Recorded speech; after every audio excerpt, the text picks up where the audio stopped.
At 6:47 a.m. on a Tuesday morning, an HOA Karen made a $2.3 million mistake that would land her in federal prison for 8 years. And it all started with a pair of bolt cutters in the wrong military vehicle. Clang! The sound of those bolt cutters biting through my security chain echoed through perfect suburban silence like gunshots. That metallic snap was the moment Bethany Kensington Wright went from HOA president to federal felon in 30 seconds. See, while I was deployed overseas fighting drug cartels, this power-hungry suburban dictator decided my eyesore vehicle needed to disappear. What she didn't know, that Jeep belonged to a federal drug task force, was loaded with $347,000 worth of classified surveillance equipment, and I'm the kind of federal agent who specializes in taking down criminal organizations. She thought she was stealing some soldier's truck. She actually committed federal crimes that would make cartel bosses jealous. What would you do if some HOA tyrant messed with your property while you're serving overseas? Drop a flag emoji and tell me where you're watching from. Let's see how many patriots are out there. My name's Marcus Tank Rodriguez, and 3 months ago I thought inheriting my grandmother's house would be a blessing. Boy, was I wrong. Willowbrook Estates. Picture-perfect suburban hell where every house is the same shade of beige, sprinkler systems hiss on automated schedules, and the smell of fresh mulch can't mask the stench of entitlement. HOA dues, $150 a month for community standards. Translation, paying some power-hungry Karen to make your life miserable. I'm Army Reserve MP, recently accepted into a federal drug task force. Grandma Rose's house was supposed to be my safety net. Rent it out during deployment, build equity, honor the woman who raised me after my parents died in a car crash when I was 12. That house still smells like her homemade tortillas and Bengay. Every creaky floorboard holds memories of her teaching me right from wrong. Mijo, she'd say, you stand up to bullies, but you do it the right way. Enter Bethany Kensington Wright. Picture a 52-year-old real estate agent who drives a white Lexus SUV and measures grass height with an actual ruler. 7 years as HOA president has turned her into a suburban dictator. Her husband Carl sits on city council, making her feel untouchable. This woman sends violation notices for Christmas lights in January. 2 weeks into my deployment, the email hits my inbox. Violation notice, unauthorized commercial vehicle storage. My government-issued Jeep Wrangler, clearly marked with federal law enforcement decals, was apparently an eyesore. Bethany's interpretation of HOA covenants? Work vehicles prohibited in residential driveways. Here's what she didn't know. That Jeep contains $200,000 worth of surveillance equipment for active cartel investigations.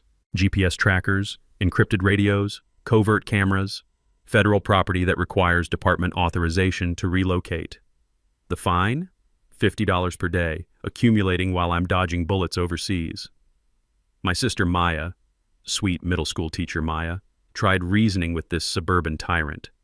She drove over to explain I was deployed, showed copies of my orders, even offered to cover the Jeep with a tarp. Rules are rules, Bethany snapped, looking down at Maya like she was a bug. If your brother cannot follow simple community standards, maybe this neighborhood isn't right for your family. That phone call from Maya still echoes in my head, the sound of her voice cracking as she sat in Grandma's kitchen. Tank, she threatened to put a lien on the house. She said Carl knows people at the school district that supporting you could affect my job. Maya discovered the pattern. The Johnsons, he's a Marine, got cited for his motorcycle being excessively loud. Sarah Martinez, Navy wife with a deployed husband, was fined for garden gnomes being unprofessional. Every military family in Willowbrook was getting targeted. But here's the kicker. Bethany's violations were made up. I had Maya check the actual HOA bylaws, buried in my grandmother's papers, signed when she bought the house in 1987. Government vehicles were specifically exempted. Emergency services, military, law enforcement, all protected. Bethany was literally fabricating rules, counting on residents being too intimidated or ignorant to check. The community lived in fear. Neighbors whispered over fences but wouldn't speak publicly. Bethany had created a climate where questioning her authority meant becoming her next target. Carl's political connections made opposition seem futile. That's when I realized what I was really dealing with. This wasn't about parking or property values. This was organized harassment of military families by a corrupt HOA board with political protection. The texture of sand between my teeth during that phone call with Maya. The smell of diesel and fear sweat mixing in 120-degree heat. The sound of my grandmother's voice in my memory. Stand up to bullies, but do it the right way. While I was serving overseas keeping drugs off American streets, some suburban princess thought she could steal my family's legacy through fabricated fines and intimidation tactics. Bethany Kensington Wright had just declared war on the wrong federal agent. She thought she was facing some helpless military family. What she didn't realize was that I specialize in dismantling criminal organizations, and her little HOA racket was about to become my next takedown. Bethany's next move came 48 hours later, and it was pure suburban warfare. A registered letter hit Maya's mailbox demanding immediate vehicle removal or emergency towing within 24 hours. Not 48 hours.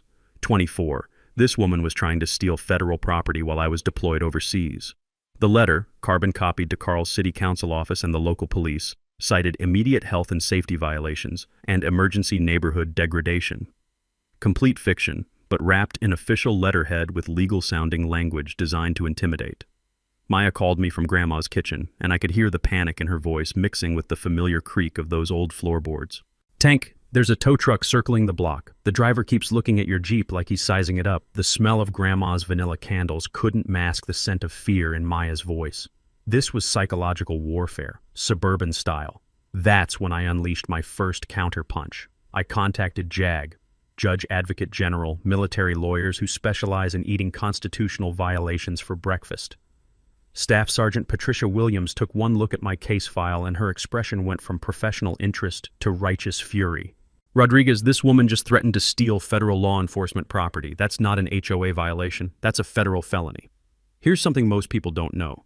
The Service Members Civil Relief Act doesn't just protect military personnel from contract disputes. It specifically prohibits harassment of deployed service members' property. But more importantly, my Jeep isn't just my vehicle. It's federal law enforcement equipment owned by the United States government. Williams immediately filed a formal complaint with Base Command, triggering something beautiful, a federal military liaison review. Suddenly, Bethany's little power trip was on the radar of people with actual authority. But here's where I discovered the real mini twist. And it made everything personal. Maya started digging through Grandma's old HOA documents, and buried in a stack of meeting minutes from 2019, she found a smoking gun. A letter from Bethany to the City Planning Commission, recommending against military housing assistance programs in Willowbrook because transient military populations don't maintain long-term community investment standards. Translation: she'd been trying to keep military families out of our neighborhood for years. The texture of aged paper crumbling between Maya's fingers as she photographed evidence. The sound of her sharp intake of breath when she realized the scope of Bethany's discrimination. Tank. She's been systematically targeting every military family that moves here. The Hendersons got violations for their son's bike being improperly stored. The Washingtons were cited for excessive noise when their baby cried at night. This wasn't random HOA tyranny. This was organized discrimination with political backing. See, Carl had a development deal pending. Luxury condos requiring HOA approval for zoning variances, military families with their unsightly work vehicles and unpredictable deployment schedules hurt the exclusive community marketing angle. Maya's teacher instincts kicked into overdrive. She started reaching out to other targeted families, building a network of documentation. Every fabricated violation, every threatening letter, every intimidation tactic, she was accidentally building a federal discrimination case. But Bethany escalated again, and this time she crossed a line that would haunt her. The sound of expensive heels clicking on concrete echoed through Maya's phone as Bethany conducted her own property inspection of Grandma's house. She was documenting every detail, photographing my Jeep from multiple angles, measuring distances with a tape measure. "Your brother's military service doesn't excuse community non-compliance," she told Maya with that condescending tone that makes you want to introduce entitlement to reality. "Perhaps your family should consider whether this neighborhood is appropriate for your lifestyle." Code words for, "we don't want your kind here." My counterpunch was swift and devastating. I remotely activated the GPS tracking and security systems in my Jeep, standard equipment for task force operations. The data was beautiful. Bethany had been trespassing on my property 17 times in 3 days, photographing federal law enforcement equipment without authorization. That's not just harassment, that's potential espionage. When my task force supervisor, Captain Sarah Chen, heard that some suburban HOA dictator was surveilling federal drug enforcement equipment and threatening military families, her response was beautifully direct. "Rodriguez, how fast do you want me to make this woman's life complicated?" the federal government was about to introduce Bethany Kensington Wright to consequences she never saw coming. Bethany's next move was pure desperation wrapped in suburban authority, and it nearly destroyed my family. 3 days after my JAG complaint, she hired Exec Safe Security to patrol community standards compliance. 2 guards in a white SUV with security plastered on the sides, documenting my Jeep every hour like it was a terrorist threat. But that wasn't the real problem.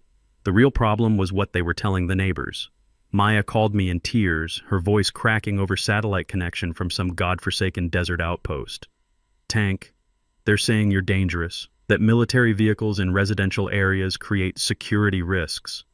Mrs. Patterson won't even make eye contact with me anymore." The sound of Maya's sobs mixing with desert wind through my phone made something cold and hard settle in my chest. These bastards were destroying my family's reputation while I couldn't defend them. My counterpunch had to be surgical, but I was 8,000 miles away with limited communication windows. I contacted Captain Chen during my next authorized call window, explaining how private security was surveilling federal task force equipment. Her response wasn't what I expected. "Rodriguez, this is tricky. If we come in too heavy, we validate their claims that your vehicle is dangerous. We need them to hang themselves." The mini twist came when I remotely accessed my Jeep's security system. Federal task force vehicles have more surveillance tech than most police stations. Motion sensors, infrared cameras, GPS tracking, and automatic photography of anyone within 15 feet. The footage revealed something that made my blood run cold. Bethany wasn't just documenting violations. At 1:43 a.m., security footage showed her using a flashlight to examine my Jeep's interior through the windows, photographing dashboard equipment, even attempting to open the doors. She was trying to access classified federal surveillance equipment. But here's what really scared me. She wasn't working alone. The footage showed her pointing out specific features to the security guards who were taking detailed photographs of federal communications equipment. The community dynamics were crumbling, and Maya was paying the price. Parents at her school started questioning whether a military family with security issues should be teaching their children. Her principal called her in for a conversation about community concerns. The smell of chalk dust and fear filled Maya's voice during our next call. "Tank, they're destroying my career." Bethany told the PTA that military families bring instability and security risks to neighborhoods.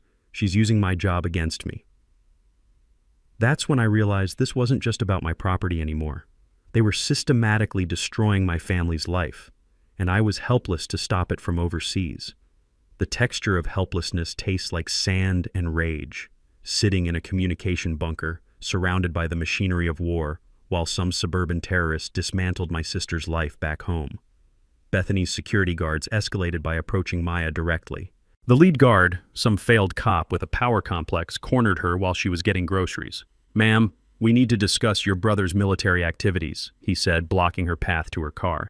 "That vehicle contains equipment that could pose risks to community safety. We need to know what kind of operations he might be running from that house." Maya, bless her teacher instincts, started recording on her phone.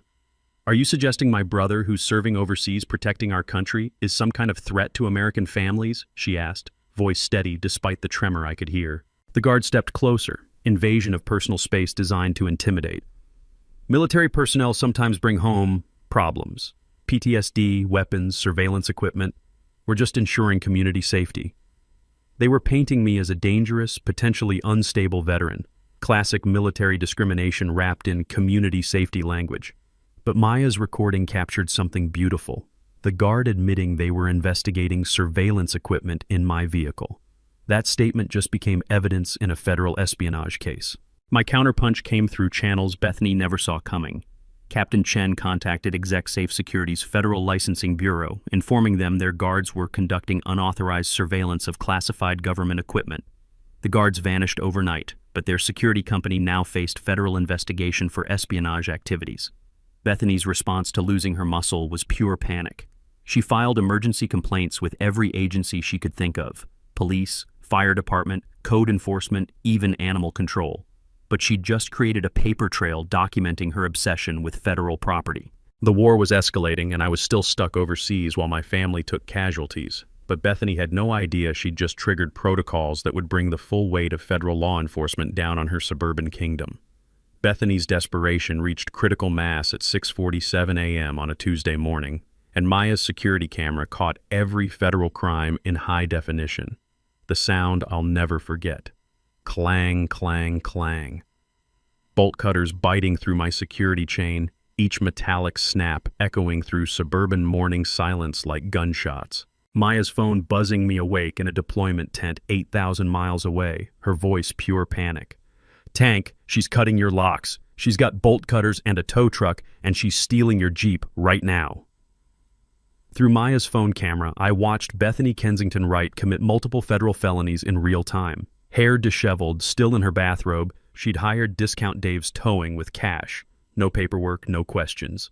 And was frantically directing them to load federal law enforcement property onto their flatbed. The tow truck driver took one look at the federal task force decals and started backing away like the vehicle was radioactive. "Lady, this is government property with federal markings. I ain't touching this for any amount of money." "It's abandoned property," Bethany screamed, her voice cracking with hysteria, spittle flying in the morning air. "I'm HOA president with legal authority to remove community violations." That statement, captured on 3 different security cameras, just became Exhibit A in a federal theft case. My counterpunch was swift and devastating. I immediately contacted Captain Chen through emergency channels, triggering protocols for theft of federal law enforcement equipment. Within minutes, federal marshals were dispatched with lights and sirens to my grandmother's address. But here's the beautiful mini-twist. My Jeep's hidden GPS tracker and remote security systems were documenting everything automatically. Federal task force vehicles have kill switches, tracking devices, and cameras that activate when unauthorized movement is detected. The moment Bethany cut my lock, she triggered a federal alert system that pinged Homeland Security databases across 3 states. Maya kept recording when Bethany made her fatal mistake. After the tow truck driver fled, leaving tire marks on the asphalt in his haste to escape, she changed the locks on the community gate, effectively imprisoning my federal vehicle and blocking law enforcement access. "If he wants his precious military truck back, he can follow proper HOA procedures," she shrieked at Maya, waving the new keys like some demented suburban warlord. "Military service doesn't make him above community standards." The texture of helpless rage coursed through my veins as I watched this entitled suburbanite steal federal property while my sister stood recording her meltdown. The smell of diesel fuel and fear sweat seemed to transmit through the phone connection. Knowledge nugget. Federal task force vehicles contain automatic tracking and alert systems that activate during unauthorized tampering. Cutting locks or attempting to move these vehicles triggers Homeland Security protocols, GPS tracking, and federal response teams. This isn't local crime. It's theft of classified government equipment with terrorism enhancement potential. Takeaway. Stealing federal law enforcement vehicles triggers automatic national security alerts and federal task force response. It's not theft, it's potential terrorism. The community uprising began when Mrs. Patterson witnessed Bethany's public breakdown from her front window. This sweet elderly woman who'd survived the Great Depression and buried 2 military sons wasn't about to watch some HOA Karen terrorize a deployed soldier's family. She called every neighbor, every veteran in Willowbrook, every decent person who'd been silently suffering under Bethany's reign of suburban terror. By 10 a.m., my grandmother's house was surrounded by protective neighbors forming a human shield around federal property. "This stops right here, right now," declared Tom Henderson, 72-year-old Vietnam vet whose own son had done 3 tours in Afghanistan. "You want that boy's vehicle, you go through 30 American veterans first." Maya's voice was stronger when she called me back, supported by a wall of community solidarity that made my throat tight with gratitude. "Tank, you should see this. The whole neighborhood is here. Mr. Henderson brought his American flag. Mrs. Chen is making coffee for everyone. They're not leaving." But Bethany's response to community resistance was pure suburban fascism cranked to 11. She filed emergency complaints with every government agency in the phone book. Police, claiming veterans were forming armed militias. Fire department, alleging explosive hazards from military equipment. Code enforcement, fabricating violations about unauthorized assemblies. Even animal control, claiming emotional support dogs were attack animals. Each false report was another federal crime. Filing false statements about military personnel and federal property carries serious penalties under multiple statutes. The breaking point came when federal marshals arrived at Willowbrook Estates and discovered Bethany had changed the community gate locks, preventing federal agents from accessing their own stolen property. That's obstruction of federal justice. Marshal Jennifer Torres, a no-nonsense federal agent who'd arrested cartel bosses and domestic terrorists, took one look at the locked gate, and her expression shifted from professional courtesy to predatory focus. "Ma'am, you've obstructed federal agents investigating theft of government property. Open this gate immediately or face additional federal charges." Bethany's response sealed her fate forever. "I don't recognize federal authority over private HOA property. You people have no jurisdiction in my community." She'd just declared war on the United States government while standing in her bathrobe. Game over. I landed stateside 72 hours later, still tasting desert sand and adrenaline, to find Maya sitting in Grandma's kitchen surrounded by enough evidence to topple a small government. But it was the smell that hit me first. Not Grandma's vanilla candles or fresh tortillas.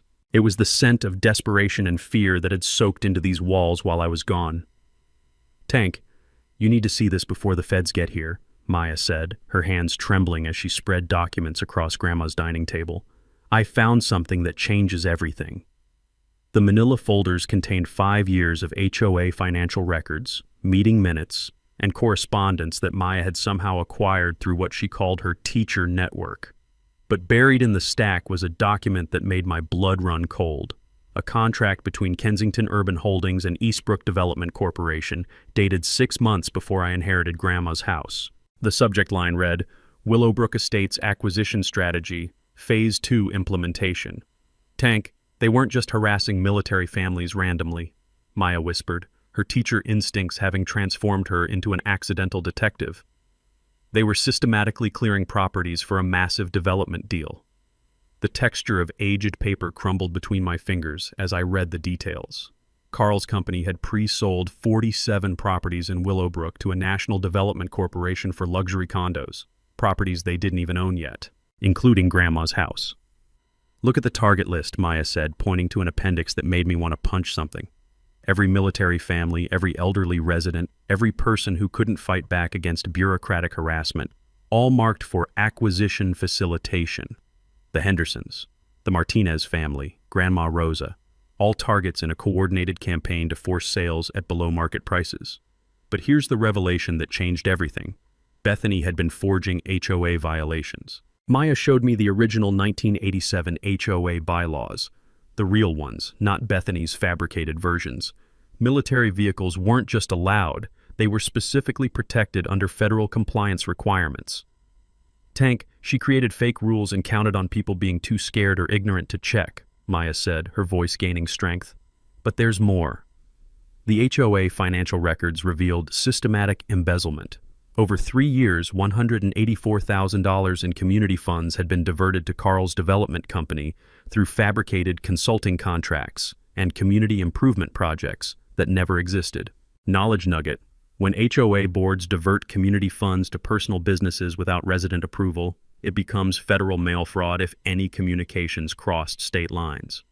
The Racketeering, Influenced, and Corrupt Organizations (RICO) Act applies when these crimes form a pattern of criminal enterprise affecting interstate commerce. Takeaway: HOA financial fraud involving multiple properties and systematic targeting triggers federal RICO prosecution. That's organized crime territory with 20-year sentences. The smell of Maya's fear sweat mixed with determination filled the kitchen as she revealed the final piece.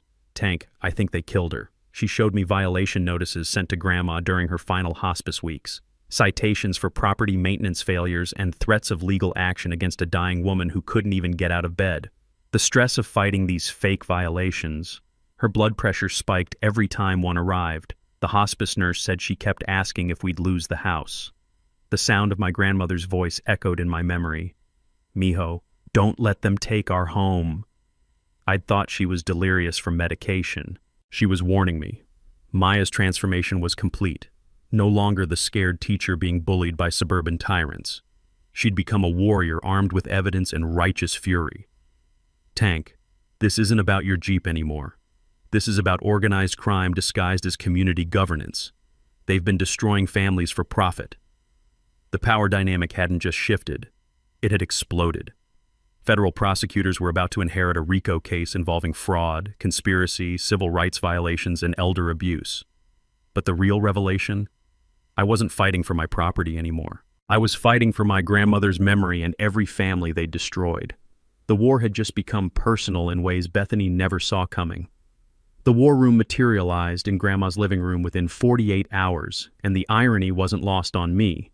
We were planning the destruction of suburban tyranny in the same space where she used to yell at telenovela villains. Maya had transformed into something I'd never seen before.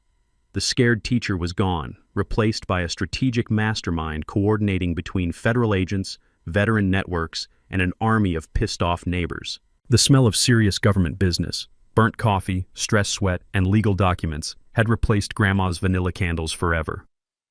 Captain Chen arrived with 2 federal prosecutors and enough legal firepower to topple a small government. Assistant U.S. Attorney Rebecca Martinez spread Maya's evidence across every surface, shaking her head in amazement. "Rodriguez, I've prosecuted cartel money laundering operations with less documentation than this." That's when she explained something that made my task force training click into place. Back in my federal crimes course, they'd taught us about RICO, the Racketeer Influenced and Corrupt Organizations Act. At the time, I thought it was just for mobsters and drug cartels.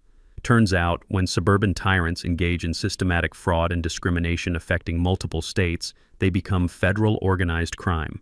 Maya's evidence showed a pattern of criminal enterprise, embezzlement, fraud, civil rights violations, all coordinated between Carl's city council position and Bethany's HOA authority. Interstate commerce was involved through Carl's development deals, which made it federal jurisdiction. The allies gathering in Grandma's living room looked like a resistance movement. Tom Henderson brought his Vietnam vet network, 12 guys who'd survived actual wars and weren't intimidated by suburban corruption. Mrs. Patterson contributed surveillance photos, including shots of Bethany and Carl's midnight meetings in the community center. Maya's teacher union provided something I hadn't expected: media expertise. Educators know how to communicate complex issues to working families, and they'd been waiting for a chance to support military families against discrimination. The sound of Maya's increasingly confident voice coordinating operations filled rooms where Grandma once hummed Mexican lullabies. Watching my little sister command federal agents and community volunteers made something tight in my chest finally relax. The financial warfare strategy was personal for Maya. She'd spent nights going through HOA records, her teacher brain recognizing patterns that reminded her of catching students who cheated on multiple assignments. The systematic embezzlement wasn't just theft. It was a violation of trust that offended her educator instincts. "Tank, remember when Mom used to balance the household budget on this same table?" Maya said, pointing to forensic accountant spreadsheets showing $184,000 in diverted HOA funds. She taught us that stealing from families was the worst kind of crime. Forensic accountant Jennifer Walsh explained how Carl's scheme worked: selling houses to out-of-state developers before forcing current owners to sell. I remembered similar advance fee frauds from my financial crimes training: promise future property, collect money up front, manipulate circumstances to deliver. Maya had discovered email correspondence between Carl and Eastbrook Development discussing displacement timelines for properties they didn't own. The texture of violation was visceral. These people had planned to steal Grandma's house before she even died. The DIY surveillance network combined my military training with neighborhood determination: hidden cameras, coordinated patrols, encrypted communications. Mrs. Patterson's front window became command central. Tom Henderson's garage housed equipment, and Maya's house served as communications hub. The recall election strategy came from Maya's civics teaching experience. She'd always told her students that democracy only works when citizens participate. Now she was proving it. Most people don't realize that HOA boards can be recalled through resident petitions, typically requiring 25 to 33% of homeowners to trigger special elections. Maya's door-to-door campaign revealed the scope of Bethany's tyranny. The Washingtons had documentation of racial harassment. The Johnsons had records of veteran discrimination. The elderly Kowalskis had been cited for excessive medical equipment noise from their oxygen concentrator. Within 72 hours, Maya collected signatures from 67% of Willowbrook residents demanding immediate board removal. The smell of victory was mixing with desert dust still clinging to my uniform. Media strategy leveraged Maya's teacher network connections. Military family harassment stories went viral in veteran communities, generating congressional attention. 3 representatives requested federal briefings on systematic HOA discrimination. The insurance fraud discovery was pure investigative instinct. Maya found claims Bethany filed for property damage caused by my Jeep, damage that never existed. From my task force experience, I knew insurance fraud was federal prosecutors' favorite charge because it's easy to prove and carries serious penalties. Civil rights attorneys joined our coalition after reviewing discrimination patterns. Systematic targeting of military families violated federal fair housing laws. Elder abuse against grandma triggered additional federal protections worth millions in damages. Maya's election as interim HOA president happened by acclamation at an emergency residence meeting. Her first act was freezing all accounts pending federal investigation. Watching her take the gavel in the same community center where Bethany had terrorized families for years, that was justice served cold. The stakes had evolved beyond personal vengeance. This case was becoming a national model for prosecuting HOA corruption, protecting military families, and proving that organized communities could defeat organized crime. But Bethany and Carl had no idea the net was closing around them. Bethany's desperation turned criminal at 3:17 a.m. when Maya's infrared cameras caught her in our backyard, frantically burning HOA financial records behind Grandma's tool shed. The acrid smell of burning paper and lighter fluid drifted through Maya's bedroom window, mixing with the scent of fear sweat that seemed to follow Bethany everywhere now. She was hunched over a metal trash can like some suburban witch, feeding documents to flames with shaking hands. "Tank, she's destroying evidence in our yard," Maya whispered into her phone, watching through her bedroom window as Bethany fumbled with matches in the darkness. "She's actually burning financial records while under federal investigation." My silent preparation had been building for weeks. Federal surveillance teams were documenting every desperate move, every crime committed in panic. But watching this entitled suburban princess destroy evidence of her own corruption, that was pure poetry. But Bethany's sabotage escalated beyond property damage into personal warfare that made my task force instincts kick into overdrive. Maya discovered her car vandalized the next morning. All 4 tires slashed, military scum spray-painted across the windshield in dripping red letters.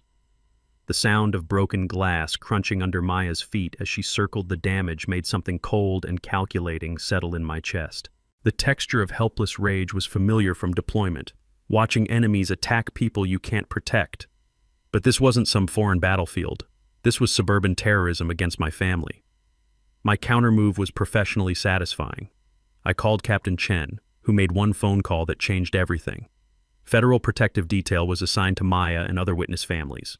Not obvious security, but agents who could blend into morning jogs and coffee shop visits. Bethany's surveillance was now being surveilled by people with security clearances and arrest powers. The community response was beautiful. Tom Henderson organized veteran patrols that made Bethany's midnight visits impossible. The sound of combat boots on pavement at 2 a.m. became the new neighborhood soundtrack. Mrs. Patterson's kitchen became command central, coordinating protection schedules over homemade cookies and righteous fury. But Carl's desperation revealed corruption deeper than we'd imagined. Maya discovered city council recordings where Carl had pressured the police chief to ignore military family complaints. His arrogant voice echoing through Maya's laptop made my federal training memories click into place. Back at the academy, they'd taught us about conspiracy charges. When public officials use their positions to systematically violate citizens' rights, it becomes federal civil rights conspiracy. Carl wasn't just enabling Bethany, he was using government power to facilitate discrimination. "These military people bring instability," Carl's recorded voice dripped with entitlement. "Their vehicles, their schedules, their problems affect property values and community character." That recording just became Exhibit A in a federal conspiracy case. Bethany's bribery attempt was captured on federal wire surveillance. She approached Maya outside the grocery store, envelope bulging with cash, her designer perfume unable to mask the stench of desperation. "This is $50,000 for your family," Bethany said, hands trembling as she pushed the envelope toward Maya. "Military families deserve better neighborhoods anyway. Take this money, find somewhere more suitable for your lifestyle." Maya, bless her teacher instincts, kept recording on her phone while federal agents monitored from unmarked vehicles. From my federal crimes training, I knew attempted witness bribery carries 5-year mandatory minimums. But Bethany wasn't done committing federal felonies. She actually tried bribing federal agents. Through some private investigator she'd hired with embezzled HOA funds, Bethany attempted to offer federal agents money to make this military situation disappear. The texture of pure stupidity was almost refreshing. She thought federal agents were as corrupt as her suburban kingdom. Federal agents don't just refuse bribes. They document them, record them, and add them to case files that ensure decades in federal prison. Carl's political allies started fleeing like rats from a sinking ship. The mayor publicly distanced himself. City council members demanded Carl's resignation. His development company's stock price collapsed when corruption allegations hit state media. The smell of expensive cologne couldn't mask Carl's panic during emergency city council meetings. He tried using city resources to discredit federal investigations, claiming outside military agitators were targeting successful local businesses. Every abuse of office was being documented by federal agents who specialized in political corruption. Maya started receiving death threats, anonymous notes under her windshield, distorted voicemails warning that accidents happen to teachers who don't mind their own business. The sound of Maya's voice cracking during those threatening calls made something primal and protective roar to life in my chest. But my response was calculated federal precision. Threatening witnesses in federal investigations triggers FBI terrorism task forces. Every anonymous threat was being traced through phone records, handwriting analysis, and digital forensics that would make CSI jealous. Bethany's final desperate move was filing false police reports claiming Maya was mentally unstable and planning violent retaliation against community leaders. She actually told police that military families were forming armed militias in Willowbrook. Filing false reports about federal witnesses during active investigations isn't local crime. It's federal obstruction of justice with terrorism enhancements. The beauty of federal patience was watching Bethany destroy herself one crime at a time while methodical agents built cases ensuring she'd never terrorize another family. Bethany's final desperate gambit was a full-scale media assassination that revealed the true scope of her suburban criminal network. The attack hit Maya's school first. Anonymous complaints flooded the district office claiming she was radicalizing children with anti-government military propaganda and creating unsafe environments for civilian families.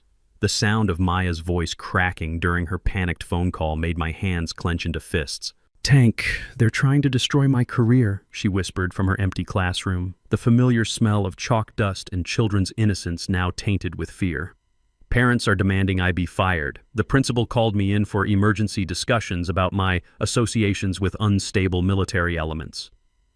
That's when I discovered Bethany had hired Morrison and Associates, the same PR firm that whitewashes politicians after corruption scandals. They were painting me as a dangerous veteran with PTSD who brought military-grade threats to peaceful suburban communities. The texture of manufactured lies felt different from enemy propaganda overseas. This was personal warfare designed to destroy families, not just missions. My silent preparation had been months in the making, and Maya's documentation skills had evolved beyond anything I'd seen in federal training. She'd been recording every threat, every lie, every coordinated attack on our family's reputation. But the smear campaign revealed something that made my task force experience kick into overdrive. Bethany wasn't working alone. She'd coordinated with HOA boards in 3 states to develop model policies for managing military family disruptions in suburban communities. This wasn't random harassment. This was systematic discrimination being exported nationwide. From my federal civil rights training, I knew conspiracy cases that cross state lines trigger RICO prosecutions. When organizations coordinate to violate citizens' constitutional rights, it becomes organized crime. Maya's counterpunch was beautifully devastating. Her students and parents organized a support rally that filled the school parking lot with American flags and signs reading, "We support Teacher Maya," and "Military families protect our freedom." The sound of 3rd graders chanting, "Thank you, Mr. Tank's sister," echoed across the playground where Maya had spent years nurturing young minds. These children understood justice better than suburban adults. But Bethany's desperation reached criminal insanity when she hired private investigators to surveil Maya's daily life. They followed her to school, photographed her interactions with students, documented her grocery shopping, even tracked her morning jogs. The sound of telephoto camera lenses clicking outside classroom windows made something primal and protective roar to life in my chest. Maya discovered listening devices planted in her car during one of their safety inspections. 3 separate surveillance gadgets, all traceable to Morrison and Associates through federal purchase records. The beauty of federal law is its clarity about electronic surveillance. During my task force training, they'd hammered home that unauthorized surveillance devices trigger the Wiretap Act, 20-year federal sentences when it involves witness intimidation. But planting devices in vehicles crosses into Homeland Security territory with terrorism enhancements. Captain Chen's response was swift and federally devastating. The FBI's Counterintelligence Division took over Maya's case, treating her surveillance as potential domestic terrorism. Suddenly, Bethany's suburban harassment was being investigated by people who hunt international criminals. The media explosion reached national levels when military advocacy networks discovered Maya's story. Congressional representatives started demanding answers about systematic HOA discrimination against service families. The smell of national attention was like gasoline on Bethany's carefully constructed suburban image. Fox News called Maya. CNN wanted interviews. Military Times ran front-page coverage of suburban warfare against military families. Carl's political career died publicly during a live broadcast city council meeting. Federal agents served search warrants while cameras rolled, removing boxes of evidence as Carl sat frozen in his council chair. The texture of absolute humiliation was visible on his face as reality crashed down. But Morrison and Associates made the fatal mistake that triggered federal hate crime investigations. They published a community safety report claiming military families brought elevated crime rates, domestic violence, and substance abuse to suburban neighborhoods. Fabricated statistics, false veteran crime data, deliberate misinformation designed to incite discrimination against protected classes. Maya was reading the report when I saw her teacher instincts transform into righteous fury. Tank, they just attacked every military family in America with lies designed to make communities reject veterans. Publishing false information to incite discrimination against military families violates federal hate crime statutes. When it's coordinated for profit across multiple states, it becomes racketeering with civil rights conspiracy enhancements. The federal investigation exploded across 17 states as other military families came forward with similar harassment stories. Maya's documentation methods became the model for federal prosecutors building RICO cases against corrupt HOA networks. Maya started receiving support emails from military spouses nationwide, sharing stories of fabricated violations, coordinated harassment, and systematic attempts to drive service families from suburban communities. The sound of Maya's increasingly confident voice coordinating with federal attorneys filled rooms where Grandma once told us stories about standing up to bullies. My little sister had evolved from victim to national advocate for military family rights. They thought they were fighting one teacher and one soldier, Maya said, surrounded by federal case files documenting nationwide discrimination patterns. They were actually declaring war on every American family that serves this country. The public reckoning was about to arrive, and it would be federally spectacular. The Willowbrook Estates Community Center had never seen anything like this, packed beyond fire code limits with federal agents lining the walls, news cameras from 6 stations, and military families from across 3 states who'd driven hours to witness suburban justice. The smell of righteous fury mixed with stale coffee and the electric tension of federal law enforcement about to demonstrate why you don't steal government property. Congressional representatives sat in the front row, taking notes for upcoming hearings on military family discrimination. Bethany arrived fashionably late in her white Lexus, pulling up to a gauntlet of protesters holding signs reading "Military Families Matter" and "Prosecute HOA Terrorists." The sound of her designer heels clicking across asphalt was drowned out by veterans chanting, "Thank you for your service," directed at Maya, not her. She entered like a deposed dictator making a final stand, Carl shuffling behind with the broken posture of a man facing federal prison. The texture of pure panic radiated from both of them as they confronted a room full of families they'd systematically terrorized.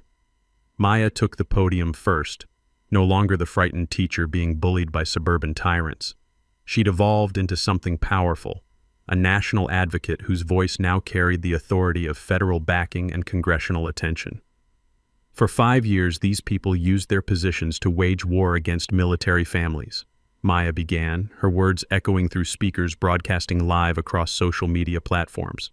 They fabricated rules, embezzled funds, and coordinated discrimination campaigns that violated every principle this country stands for.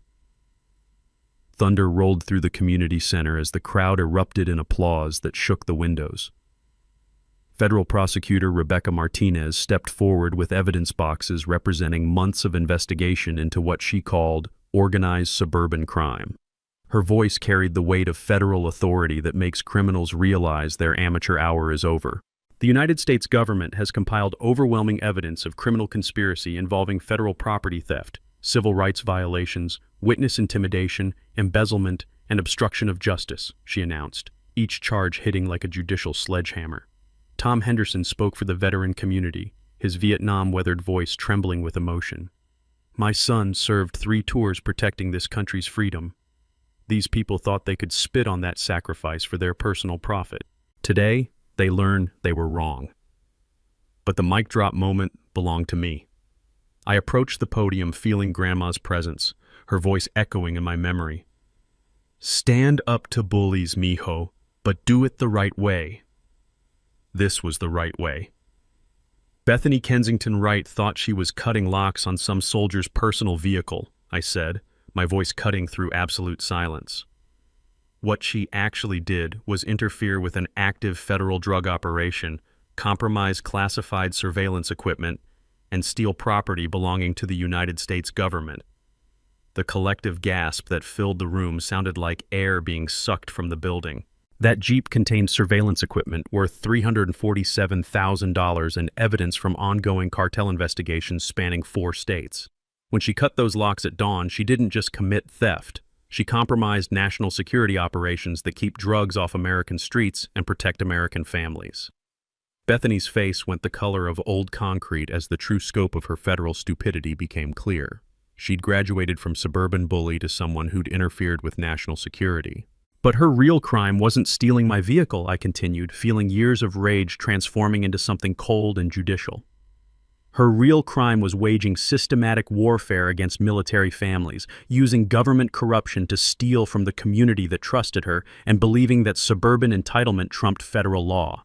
The crowd exploded into standing ovation, shouts of "Lock her up!" mixing with "Justice for our heroes" as federal agents stepped closer to their targets. Federal Marshal Jennifer Torres moved with practiced precision that spoke of years arresting people who thought they were above the law. She approached Bethany's seat with handcuffs and the kind of federal authority that can't be bargained with or bribed. Bethany Kensington Wright, you're under arrest for theft of federal law enforcement property, conspiracy to violate civil rights, embezzlement of community funds, witness intimidation, and obstruction of federal justice. The sound of handcuffs clicking shut echoed through speakers as cameras captured the moment suburban tyranny met federal consequences. Bethany's expression shifted from defiance to the dawning realization that her suburban kingdom couldn't protect her from federal prison. Carl tried fleeing through the back exit like the coward he'd always been, but ran straight into federal agents who'd anticipated exactly that move. His arrest was less dramatic but equally satisfying, watching corruption meet accountability in real time. The federal protection of military and law enforcement equipment had become brutally educational. These aren't just vehicles, they're classified government assets protected by laws carrying mandatory minimum sentences. When suburban terrorists interfere with federal operations, they discover that local corruption meets federal consequences with mathematical precision. Maya was interviewed live by national media, her transformation from terrorized teacher to military family advocate inspiring congressional action. This proves that organized harassment of military families is federal crime, she told cameras broadcasting to millions. No HOA board, no matter how corrupt, is above the United States Constitution. The taste of victory was sweeter than every memory of Grandma's kitchen, mixed with the satisfaction of watching bullies discover that federal law doesn't negotiate. 18 months later, I stood in Grandma's kitchen reading the final sentencing report, and I could almost hear her voice saying, "Justice served the right way, mijo." Bethany received 8 years in federal prison with no parole, plus $647,000 in restitution to affected families. The federal judge's words became legendary in legal circles. Your systematic harassment of military families represents domestic terrorism disguised as community governance. This court will not tolerate suburban tyranny. Carl got 6 years and lifetime prohibition from public office. His development empire collapsed completely, with $3.2 million in community settlements ensuring that every family they'd harassed received compensation for years of suffering. But the real victory was watching our neighborhood transform from a place of fear into a community that protects its own. Maya revolutionized HOA governance as the democratically elected president, implementing bylaws that became the national model for military family protection. The smell of fresh hope replaced the stale air of corruption as she unveiled the Willowbrook Military Family Bill of Rights, federal protections written into community law. The Veteran Memorial Park sits where Bethany's house once stood, seized through federal asset forfeiture and transformed by community vote. Children now play on swings where suburban tyranny once lived, their laughter echoing across grass that grows freely without ruler measurements. The Rodriguez Foundation for Military Family Rights became Maya's calling. She left teaching to help families nationwide fight HOA discrimination, using our case as the blueprint for federal civil rights prosecution. Her documentation methods are now taught at FBI training academies. Grandma's house evolved into mission control for military family advocacy. The kitchen where she taught us about standing up to bullies now hosts strategy sessions with congressional staffers, constitutional lawyers, and families fighting their own suburban wars. The practical impact exceeded every hope. Congressional legislation now requires HOA financial transparency and protects military families from systematic harassment. The Tank Rodriguez Act provides federal oversight of community governance, with criminal penalties for discrimination against service members. Knowledge that most people never learn became our gift to American families. Military personnel have constitutional protections that override local ordinances. HOA boards can be recalled through resident petitions requiring only 25% of homeowners. Federal law treats systematic discrimination as organized crime punishable by decades in prison. Takeaway: military families have federal rights that no HOA can override, and communities have power to remove corrupt boards when they organize together. The National HOA Corruption Database documented over 400 similar cases since our story went viral, triggering federal investigations that protected thousands of military families from suburban terrorism. Property values in Willowbrook increased 31% after corruption elimination, proving that justice is profitable and ethical governance attracts quality residents. Military families now specifically seek our community, knowing they'll be protected and celebrated. Maya's transformation into a national advocate brought unexpected joy. She married Captain Sarah Chen's brother David, a Navy veteran who moved to Willowbrook because our story proved military families could win against corruption. Their wedding reception filled the community center where we'd watched federal justice delivered live. I found my own happiness with Elena Martinez, the federal prosecutor who'd helped build our case. She transferred to local operations, and we bought the house next to Grandma's. Waking up every morning in the neighborhood we fought to protect feels like victory served daily. The Rodriguez Military Scholarship Fund, created from lawsuit settlements, has sent 23 military children to college. Each graduation ceremony reminds us that one family's courage can transform entire communities and create opportunities for the next generation. Mrs. Patterson, now 91 and still the neighborhood's conscience, cuts the ribbon at every community event. "Your grandmother knew you'd do something special," she tells me during park dedications, her eyes bright with satisfaction. "She just didn't know you'd save the whole neighborhood."